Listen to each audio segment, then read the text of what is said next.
History of Indochina, Episode 8, Last Tango in Paris. Last time, we spent the whole episode talking about the agreement of March the 6th, 1946. We did so because that agreement carried within it the seeds of the war to come. And when the war will break out, the extent of which the Vietnamese were prepared and the readiness of the French to respond showed that both protagonists had been preparing for war for a long time. So, what was wrong with the agreement? The problem was that each side interpreted it in its own way. Each of them hoped to reverse the concessions they had made either through negotiation later or by force. If we start with the French side, as we talked about, the thought was that political reforms and greater political representation for the Vietnamese would be enough.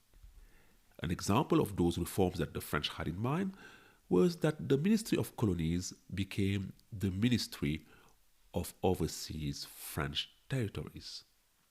Window dressing, anyone? Well, the creation of the Indo-Chinese Federation is another example of those reforms that are more cosmetic than anything. And it was only within the framework of this federation that the Democratic Republic of Vietnam, the DRV, had been recognized as a free state in the agreement of March the 6th. As you've noticed, we said a free state, not an independent country.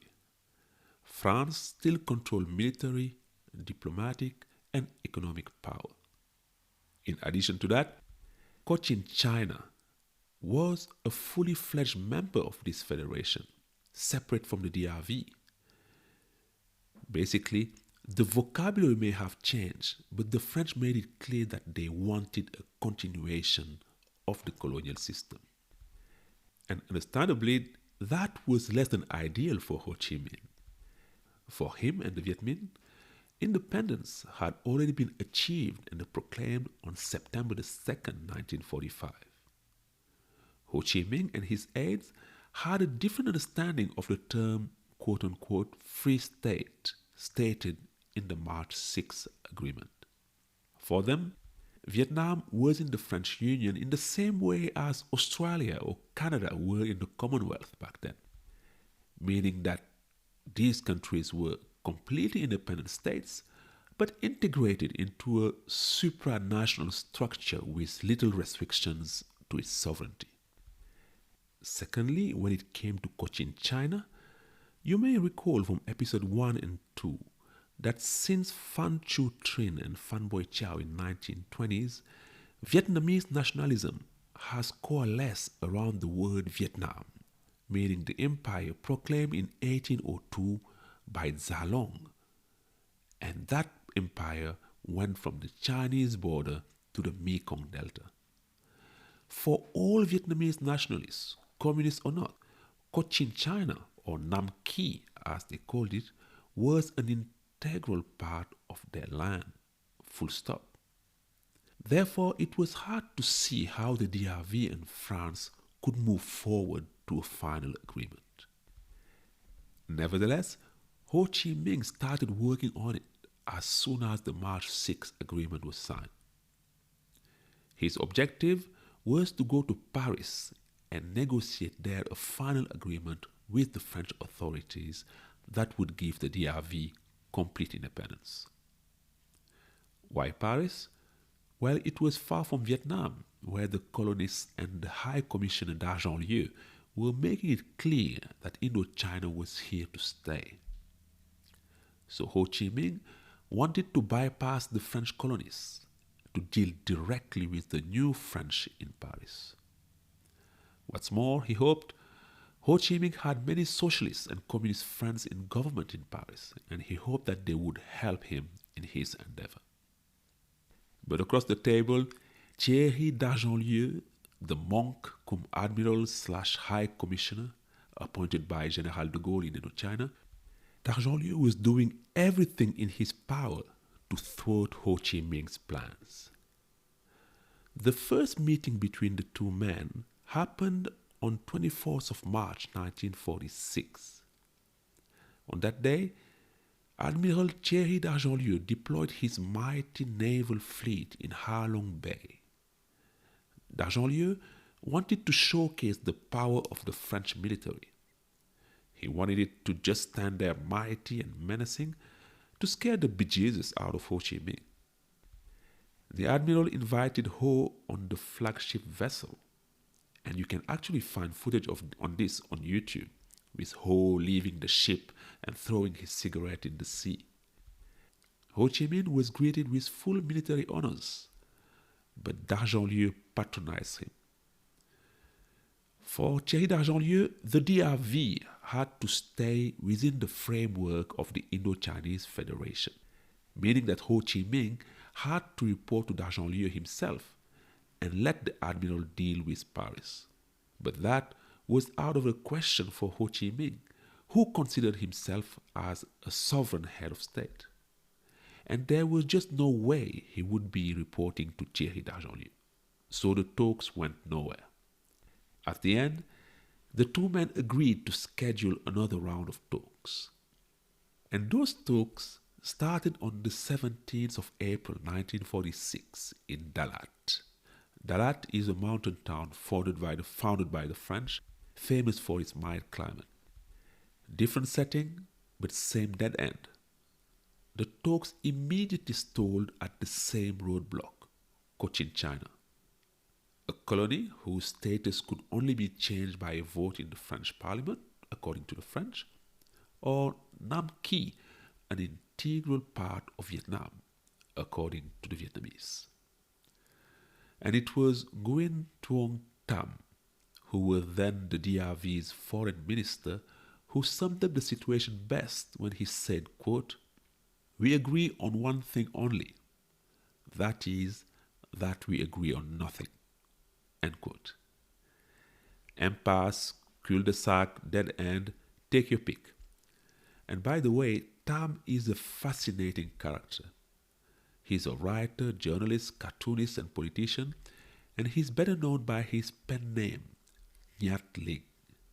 He was a leader of the VNQDD from 1945 onwards, and in this capacity, he was the foreign minister in the government of the DRV, and he led the Vietnamese delegation to the Dalat Conference. Nhat Linh would commit suicide in 1963 to protest Ngo Dinh Diem regime. But enough of that. Let's get back to our story. So negotiations failed again in Dalat. Well, no problem, said Ho Chi Minh. I'm going to go to Paris anyway, because that's where the real decision makers were. So off he went with Pham Van Dong and a strong delegation on May the 30th. They boarded a boat and starting a long trip to Europe. But Thierry d'Argentlieu was having none of that. He was infuriated, and the very next day after Ho Chi Minh left for Paris, d'Argentlieu made an outrageous move by announcing the creation of a Republic of Cochin, China, under French administration. Okay, he said, Ho Chi Minh, you know that province you Vietnamese people think is a part of your country? Now guess what? Those guys want to be independent from you within the Indo-Chinese Federation. Of course, this was absolute rubbish, and this decision was taken without Paris approval and in complete violations of the March 6 agreement. But d'Argentlieu didn't care. What he wanted was to make it impossible for Ho Chi Minh to reach any agreement in Paris. The creation of the Republic of Cochin, China was a slap in the face of Vietnamese. And when news reached the Vietnamese delegation still at sea, Pham Van Dong was so furious that he asked Ho Chi Minh to disembark and go back to Vietnam. At the end, cooler heads prevailed. Ho Chi Minh calmed down his young collaborator, and the delegation arrived in Paris in June 1946. When they arrived in France, though, Ho Chi Minh and his delegation were initially forced to take some time off because there was no French government to talk to. The previous coalition government had collapsed, and the next one had not yet been elected. So Jean Saint-Denis and General Salon took Ho Chi Minh and co. sightseeing in the southwest of France. They visited the Basque Country, the Catholic sanctuary of Lourdes, and there's footage of this as well on YouTube. Ho Chi Minh was invited to dinners and garden parties, and the old Bolsheviks charmed everyone with his humor, his simplicity, and kindness. The guy was on a charm offensive, and it worked. He was offering flowers to the ladies and telling everyone that communism in Vietnam was just not possible in the immediate future. All these people had been expecting a fearsome red communist, and he was Ho Chi Minh giving them some charming old Oriental scholar vibes. Everybody loved him.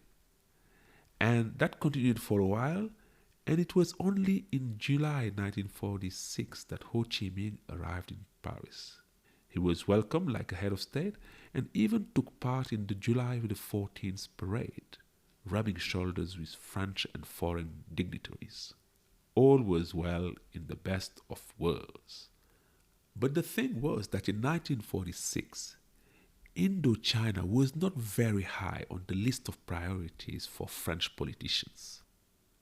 As you know, this was post-war France, and these guys were dealing with incredible challenges, trying to rebuild the country politically, economically, and in the literal sense of the term, because some cities had been flattened by American and German bombs. Furthermore, French politicians were busier jockeying for power than reimagining France's policy in Indochina. And to give you an idea of how chaotic French politics were, there were 4 elections in 1946 alone. So when it came to Indochina, all parties, even the left-leaning ones, kept it simple. Do as de Gaulle would do. Even though he had withdrawn from politics, General de Gaulle's shadow still loomed large in French politics. So when it came to Indochina, whether it was out of conviction or to avoid being criticized by de Gaulle, every single political party followed the same firm line as the general. Reforms okay, but no independence for Vietnam. The party that won the election in 1946 was the MRP, the Christian Democratic Party, with Georges Bidault as its leader. Remember this name very well, as it will be in the test at the end of the podcast. Georges Bidault would end up being the leading figure of French politics vis-à-vis Vietnam. So this is the first time we hear about him, but not the last. Bidault is kind of a big deal in our story. The last thing Bidault wanted when he was elected, of course, was to start a new war in Indochina. But the idea of granting independence to the Annamite, as the Vietnamese were called then in France, was just impossible to fathom for him. Indochina was France, full stop. And if these upstart Asians did not want to understand that, well, there were French troops everywhere in the south, in the center, and in the north. Remember when I told you last week that by landing troops in the north, France had given itself the military means to go back on its political promises? That's exactly where we are now. And who was saying it very eloquently other than General Leclerc? He wrote a letter to the government on June the 8th to give some advice regarding Indochina for the future negotiation. In this letter, Leclerc advised against making any concessions to the Viet Minh in Paris. Why? Well, Leclerc said France had almost won the war already. Troops were stationed in the northern part of it, and it was the end of the party for the Vietnamese. In short, the objective of keeping Indochina French was shared by the entire political and military class. France felt that it had enough boots on the ground to enforce her will. And you remember the socialists and the communist friends Ho Chi Minh was counting on? Well, these guys were in Bidault's cabinet, and they followed the government line. Real negotiations finally opened in Fontainebleau on July the 6th, 1946. The Vietnamese delegation was led by the fiery Pham Van Dong. Ho Chi Minh stayed away from the negotiating table to allow for the possibility of a reset if there was a deadlock, for example. On the French side, the main negotiator was an obscure politician called Max André, to give you an idea of the importance that the French attached to this conference. And here, I hope that you've been following along, and I hope that you will be stunned to hear that the conference had hardly begun, that it reached a dead end. You remember Bao Dai's letter to de Gaulle in episode 6? Quote, "We could so easily become friends if you would stop pretending to become our masters," end quote. Well, in the summer of 1946, the French made no secret that they wanted to remain masters. The Vietnamese were demanding independence, but the French were only considering self-government within the Union Française, the French Union. The DRV claimed sovereignty over Cochin China. The French said no, that's a separate territory belonging to France. Max André even became angry with the persistent Vietnamese demands and threatened Pham Van Dong. Quote, "If you don't behave, we will get you in 8 days with a simple police operation." End quote. So many weeks went by without any progress being made, and it became clear that Ho Chi Minh had clearly overestimated the support he had in French left-wing parties. Marius Moutet, a socialist lawyer who had defended Vietnamese militants in the past, Moutet was in the cabinet as a minister for overseas French territories. Léon Blum, who said to Ho Chi Minh in June, quote, "Count on me, I'll be there in difficult times," end quote. Well, Blum was nowhere to be seen now that the negotiations were in an impasse. Meanwhile, in Saigon, Dargent-Lieu continued his undermining of Vietnamese independence. He convened a new conference in Dalat on August the 1st without the DRV, but with Cambodia, Laos, Tonkin, Annam, and his new creation, the Republic of Cochin China. Dargent-Lieu declared that the future of Indochina could not be decided in Paris with only the DRV, because the DRV was only one member of the Union, just like Cochin China and every other member. And that was the proverbial straw that broke the camel's back. As soon as he heard about the New Dalat conference, Pham Van Dong said enough and left the negotiating table in Fontainebleau. He returned briefly, but on September 10th, after 8 weeks of nothing, everybody called it a day and parted ways. Pham Van Dong immediately returned to Hanoi with the rest of the delegation. But Ho Chi Minh did not return with his ministers. He lingered in Paris as if he was trying to save the day at the last minute. And nobody is sure why he stayed there by himself. Did Ho Chi Minh want to continue negotiations using his personal network? Or was it a maneuver to buy even more time and allow ZAP to fine-tune military preparations? Who knows? In his memoir, published in English under the title "In the Jaws of History," ex-Emperor Bao Dai believed that Ho Chi Minh, as a skillful tactician that he was doing the latter, buying time before going to war. Maybe. On the one hand, Ho Chi Minh showed a lot of determination, telling Moutet and Saint-Denis, quote, "If we must fight, we will fight. You will kill 10 of our men, but we will kill one of yours, and you'll be the ones who will eventually get tired," end quote. On the other hand, Ho showed goodwill when he told Moutet and Saint-Denis, quote, "Don't let me go back like this. Arm me against those who seek to overtake me. You won't regret it," end quote. And it seems there that he still wanted to avoid war by negotiating to the last minute. This willing to negotiate went even to desperation. How else can you explain the agreement Ho Chi Minh signed with Marius Moutet? That agreement, Ho and Moutet called it a modus vivendi. That's fancy Latin for you, meaning practical agreement. Imagine that on the eve of the day he was supposed to leave Paris, Ho Chi Minh left his hotel at midnight and knocked at the door of his old friend Marius Moutet.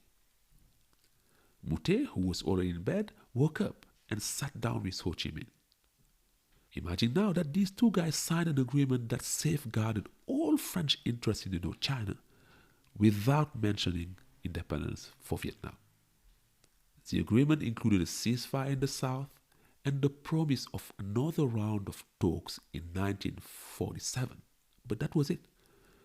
The modus vivendi failed to meet any of the Vietnamese initial objectives. And Bidault even held it in the parliament saying, quote, "We have maintained the French presence in Indochina. I'm telling you because it is the truth," end quote. Even Jean Saint-Denis described the modus vivendi as pathetic. So why did Ho Chi Minh sign it? It's very odd. What was odd as well was that Ho Chi Minh did not seem in a hurry to go back home. So he lingered in Paris to start with, but when he left Paris on September the 15th, he did not board a plane, no. He took a train and headed for Marseille, where he boarded a boat that took more than a month to arrive in Vietnam, where Ho came back empty-handed. And this is where we're going to leave it today. But I would like to end with two questions. The first one being a counterfactual. Many historians find them pointless, but I kind of like counterfactuals sometimes. So my question is, did France miss an opportunity in the summer of 1946? Could Bidault have invented decolonization if he had taken Ho Chi Minh to his word? The Vietnamese position, after all, was not very extreme. They wanted independence for sure, but they made it clear that they wanted to maintain ties with France and stay in the French Union. So, theoretically, France could have safeguarded all of its interests in Vietnam if it had agreed to let go of its colonial status. It is hard to imagine any French leader back then accommodating Ho Chi Minh. But let's say, for argument's sake, that Vietnam and France had found an agreement in Fontainebleau. It's hard to see how that agreement would not have been sabotaged by Dargentlieu and the colony in Saigon. But let's say, for argument's sake, again, that an independent Vietnam emerged in the summer of 1946. What's hard to imagine, though, is that country navigating peacefully the rift between the US and the communist world. The Vietnamese Civil War would have flared up, and no doubt that the proclamation of the People's Republic of China would have impacted it as well. Second question is one that we started talking about already, is saying that the French missed an opportunity presumes that Ho Chi Minh was genuinely trying to negotiate something with the French. Many observers do not buy that and argue that Ho, as we said earlier with the quote from Bao Dai, Ho was just pretending to negotiate.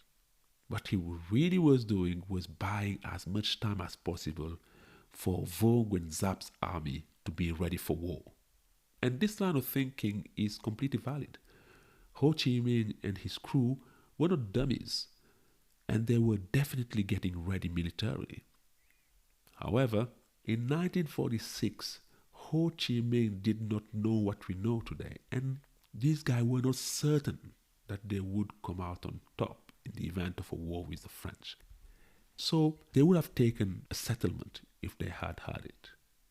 But at the end of the day, the diplomatic route failed. After negotiations broke down at Fontainebleau, it was only a matter of time before Vo Nguyen Giap clashed with General Valluy, who had replaced General Leclerc as the commander of the French Expeditionary Corps. And Valluy was eagerly looking forward to break the Viet, or casser du Viet, as they say in French. In the next episode, the guns we'll talk. Until then, take care and goodbye.